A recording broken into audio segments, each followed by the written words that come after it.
Hello, this is Lisa Holmes of Key Recruitment, and I'm delighted to welcome to our YouTube channel today a very special guest, which is Andrew Dean from Menlo Park Recruitment. Hello, Andy. How are you? Yeah, good. Thank you. Thanks for having me on. Appreciate it. You're very welcome. Well, thank you for joining us today. And for those who aren't familiar with yourself and your business, would you like to give us an explanation as to what you actually do?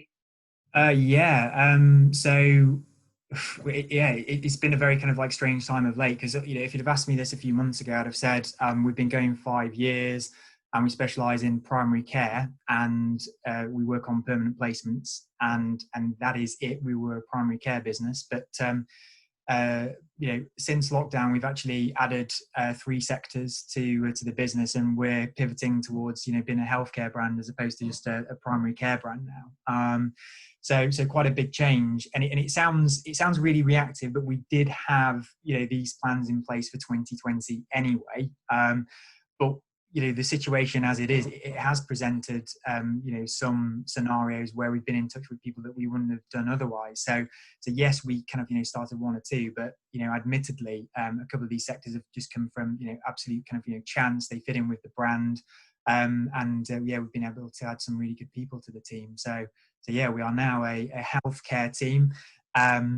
But yeah, before that, as I say, primary care, an award-winning business, based in Leeds, specialising in permanent recruitment. Wonderful. Well, thank you very much for that, and that's wonderful to hear that you've sort of excelled in explaining what pivoting actually means in your sector and taking advantage of that, which is wonderful to hear. Now, the subject that you want to talk about today is truly gripping, because it's a word that I think gets overused and gets misunderstood, and it's something that you're really trying to become an expert in, and we want to talk about grit. So can you explain to people who aren't sure what the premise of grit actually is, please? I think it's defined. This comes from Angela Duckworth, so it's very specifically hers, and she's an American psychologist, basically. So she defines it as passion and perseverance over time. So that's essentially what grit is. But then she further defined it with an equation, because she's from a science background. You've got to have a equation. It's got to be testable. So it's talent times effort equals skill, and skill times effort equals achievement. And essentially what she's saying is that the highest performers in society, whether it's top athlete or someone in the military, or a top chef, this trait, the most common denominator amongst them is the effort level and the ability to be consistent over a long time and not maintain passion for a short period, even years, but decades, essentially. And that's what grit is. And I think it's highly relevant to the recruitment sector. So in relation to that, I mean, recruitment has fast regarded been as one of a meritocracy. So you are rewarded financially, but also in terms of your career. To the more effort you put in, the more you get out. So where do you think the recruitment market sits at the moment? And you can talk about it in relation to your own business, of course. Do you think that all recruiters have grit, for example? Is that something that's inherent in recruiters, or is it something you learn? It's definitely not inherent in recruiters, because I've seen lots of different recruiters over the year. But one thing I will say is that it's definitely a key trait, and definitely that's something there in the top recruiters, because I think all top recruiters have to have grit, because it's not the easiest kind of profession to be in. But if you want to be the best and be best over a long period, you've got to have that desire. You've got to have a passion for what you do, and you've got the discipline to turn up even when you're not feeling great, and do those things consistently. We know we need to do as recruiters to be successful over a period of time, and it's not always easy to do those things, particularly if you're feeling rubbish, something bad's happened in your personal life, you're ill, or you've been away on holiday. All of those things happen to all of us, but the top performers always have that ability to stay consistent, because they do what's needed all of the time, regardless of what else is happening. So I'd say not enough people in recruitment probably have that. Top performers, but the thing about grit is it isn't inherent, and that's what I like about it. It's saying that this doesn't come from talent or having a natural ability for something. And I entered recruitment you used to hear, people saying that recruitment consultants had the gift of the gab, or, a certain kind of, way with people that meant they were going to excel. And I don't think that's, the case at all. It is a process essentially, and processes, just like grit, can be learned over time. So yeah, the really cool thing about it is, it's malleable, and mindset and skill are things that anyone can learn if they're disciplined enough. So, I mean, one of the other things we're going to talk about is sort of stress and resilience, and talking about mindset. So as we record this, we are still in a COVID situation. I'm not sure if we're officially still in lockdown or not, but there's certainly a lot of measures still in place. Retail is open now. We're mid-June as we record this. So what, from your perspective, what are the techniques that you're hoping sort of becoming an expert in this subject matter will give you, for example, with your consultants when it comes to stress and resilience management?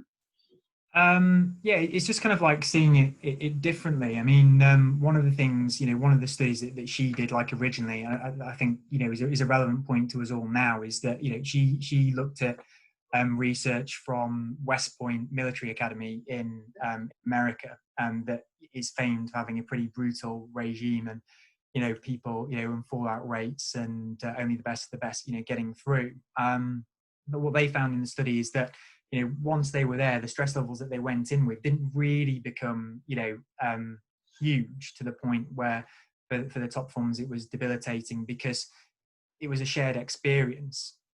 So actually the camaraderie and having other people, helped with stress seemingly. Okay. That's what we've got as a society at the moment, because everyone's going through the same thing.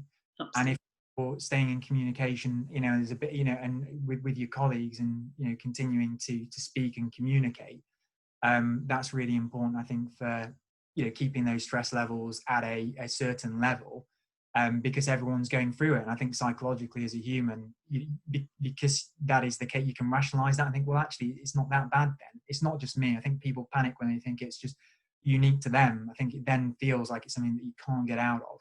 You feel, victimized psychologically. So that's a really important thing. Obviously, keeping in touch and communicating.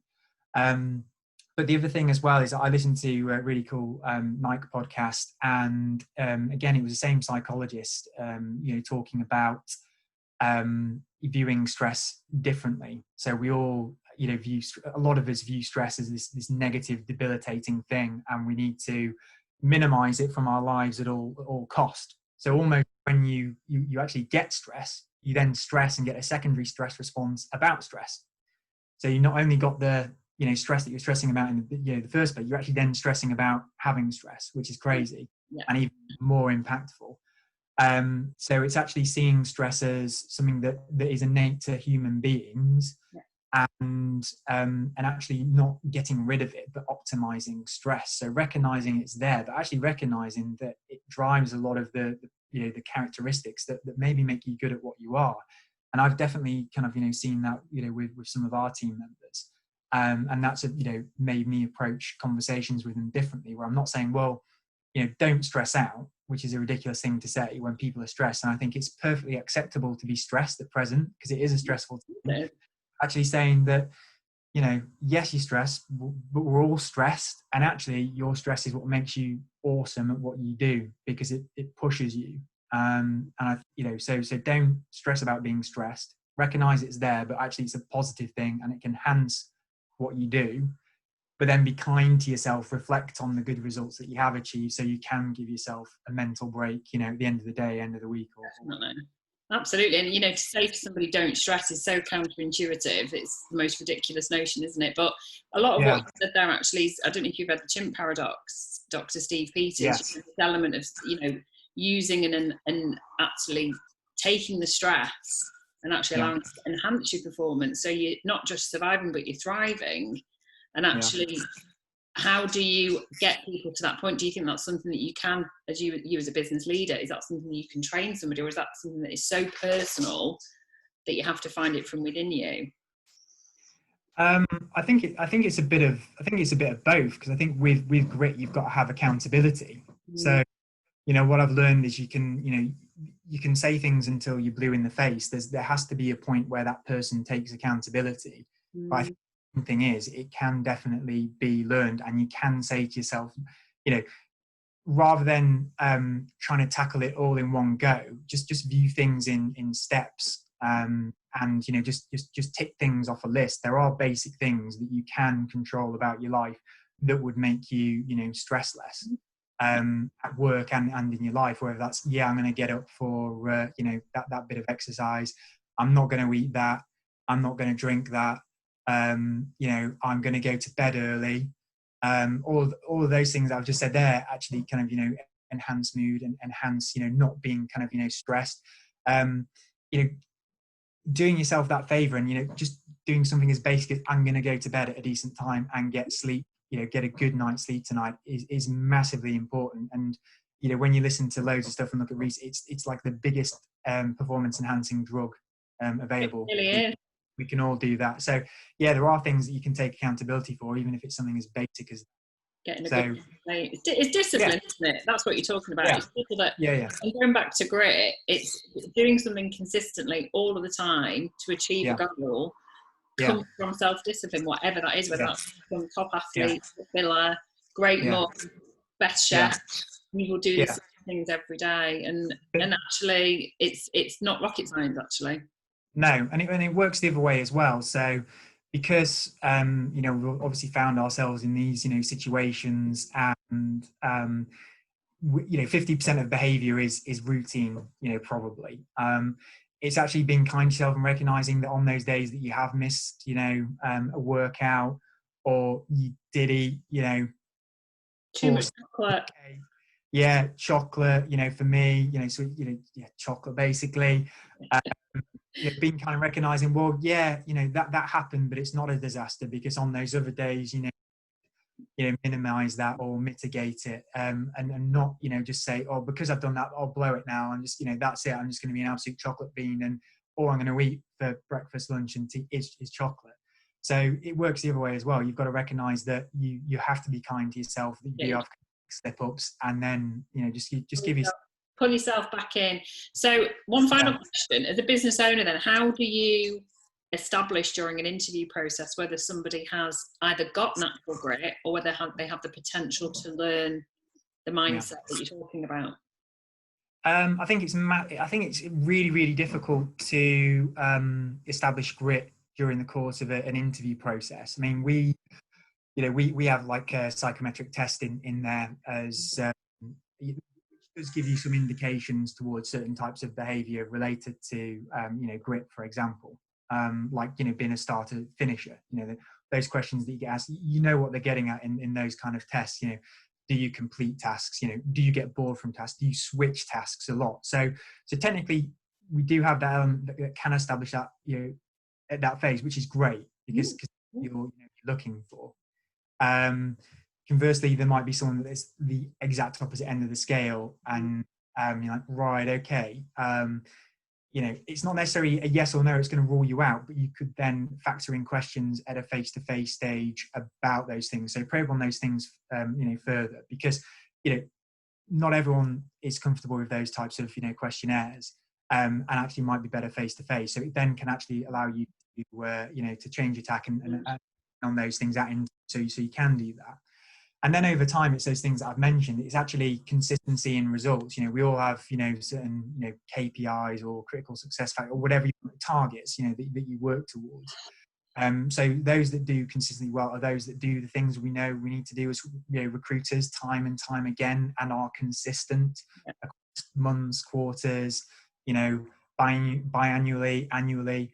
That's what kind of, you know, grit is. And more recently, have also showed a fantastic attitude in what is, you know, a stressful climate. They've stepped up, you know, they're jeering other people up, they're getting them going, you know, they're you know, maintaining a really fantastic positive attitude.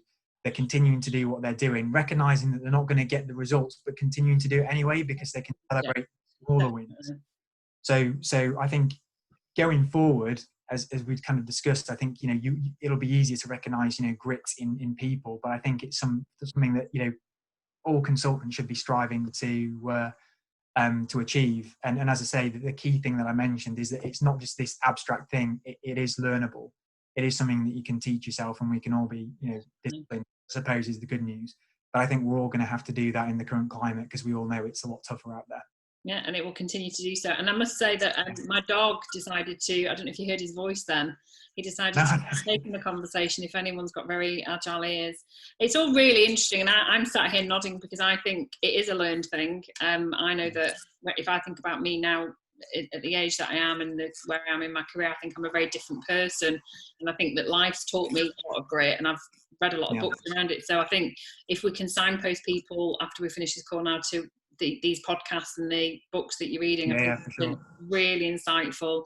Thank you so much for your time today, Andy. I really appreciate it. And best of luck with everything. Thank you so much. Yeah, cheers. Take care. Thanks for joining.